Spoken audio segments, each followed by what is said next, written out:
नमस्कार, मैं हूं दिबांजलि मोइत्रा।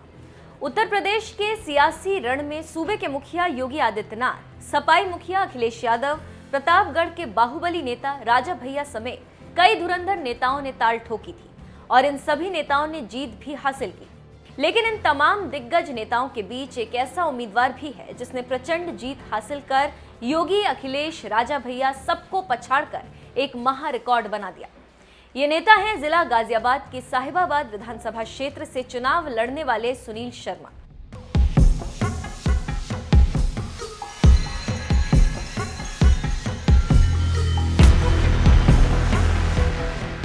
साल 2017 के विधानसभा चुनाव में साहिबाबाद से प्रचंड जीत हासिल कर विधानसभा पहुंचने वाले बीजेपी नेता सुनील शर्मा को इस बार भी बीजेपी ने इसी सीट से उम्मीदवार बनाया था और सुनील शर्मा ने भी पार्टी के इस भरोसे को टूटने नहीं दिया और नोटा समेत 11 उम्मीदवारों को पछाड़कर इस सीट से प्रचंड जीत हासिल की। आंकड़ों में साहिबाबाद सीट बीजेपी प्रत्याशी सुनील शर्मा को 3,22,882 वोट मिले। सपा प्रत्याशी अमरपाल शर्मा को 1,08,047 वोट मिले। सुनील शर्मा ने 2,14,835 वोट से प्रचंड जीत हासिल की। ये आंकड़े बता रहे हैं कि बीजेपी प्रत्याशी सुनील शर्मा ने किस तरह से विरोधियों को धूल चटाते हुए 2,14,000 से भी ज्यादा वोट से प्रचंड जीत हासिल की। बहरहाल ये तो रहे सुनील शर्मा की जीत का अंतर। अब चलिए आपको सीएम योगी, अखिलेश यादव, राजा भैया की जीत का अंतर भी दिखा देते हैं। गोरखपुर से जीते योगी आदित्यनाथ। बीजेपी उम्मीदवार योगी आदित्यनाथ को 1,65,499 वोट मिले। सपा उम्मीदवार सुभावती शुक्ला को 62,109 वोट ही मिले। योगी आदित्यनाथ ने 1,03,390 वोट से जीत हासिल की। योगी के खिलाफ 12 उम्मीदवार चुनाव लड़ रहे थे। करहल से जीते अखिलेश यादव।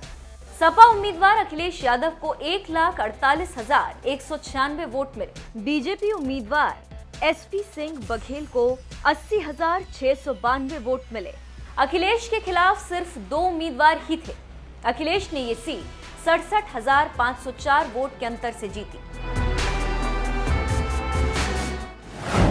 कुंडा सीट से राजा भैया की जीत। सपा उम्मीदवार गुलशन यादव को 69,297 वोट मिले। रघुराज प्रताप सिंह उर्फ राजा भैया को 99,612 वोट मिले। राजा भैया के खिलाफ 10 उम्मीदवार मैदान में थे। राजा भैया ने 30,315 वोट के अंतर से जीत हासिल की। ये आंकड़े बता रहे हैं कि योगी, अखिलेश, राजा भैया जैसे धुरंधर नेताओं की जीत के अंतर और बीजेपी उम्मीदवार सुनील शर्मा की जीत के अंतर में कितना बड़ा फर्क है। बीजेपी प्रत्याशी सुनील शर्मा ने 2,14,835 वोट से सपा उम्मीदवार अमरपाल शर्मा को हराकर एक रिकॉर्ड बना दिया। इससे पहले साल 2017 के विधानसभा चुनाव में भी बीजेपी नेता सुनील शर्मा ने रिकॉर्ड 1,50,000 से भी ज्यादा वोट से जीत हासिल की थी। वैसे लगातार 2 चुनावों में भारी अंतर से जीत हासिल करने वाले सुनील शर्मा के बारे में आपका क्या कहना है? अपनी राय हमें कमेंट कर जरूर बताएं। साथ ही 4 राज्यों मणिपुर, गोवा, उत्तराखंड, यूपी में प्रचंड जीत के बाद पीएम मोदी ने क्या कुछ कहा, आइए आपको सुनाते हैं। साथियों, आज एक और विषय में देश के लोगों के सामने रखना चाहता हूं। ये विषय है भ्रष्टाचार के खिलाफ कार्रवाई को रोकने की साजिश।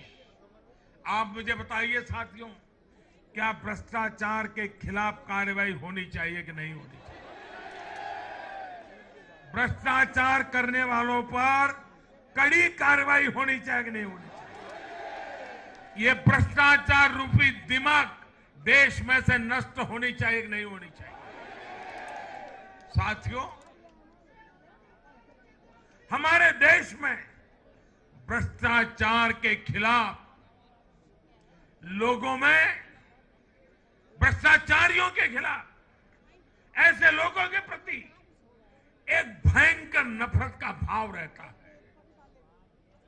देश की गाढ़ी कमाई को लूटकर अपनी तिजोरी भरने की ये प्रवृत्ति कुछ लोगों की पहचान के साथ जुड़ गई है।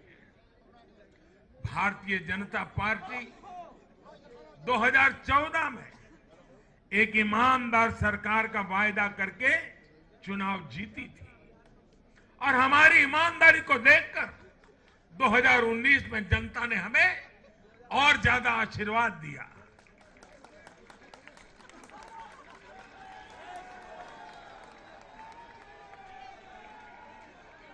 और देश हमसे अपेक्षा करता है कि मोदी जी आपकी सरकार सिर्फ प्रामाणिक रहे इतना इनफ नहीं है। आप ही हैं, आप ही की सरकार है जो भ्रष्टाचारियों को सजा कर सकती है, उन पर कठोर से कठोर कार्रवाई कर सकती है। मुझे बताइए, जनता की इस अपेक्षा को मुझे पूरा करना चाहिए कि नहीं करना चाहिए? जनता की आशा आकांक्षा के लिए सरकार ने जिम्मेवार व्यवहार करना चाहिए कि नहीं करना चाहिए? लेकिन आज हम देख रहे हैं जो निष्पक्ष संस्थाएं जो पूरी तरह इंडिपेंडेंट है, वे अगर भ्रष्टाचार के खिलाफ कार्रवाई करते हैं तो ये लोग और उनका पूरा इकोसिस्टम अब भ्रष्टाचारियों की रक्षा करने के लिए उन संस्थाओं को बदनाम करने के लिए मैदान में आ गए हैं।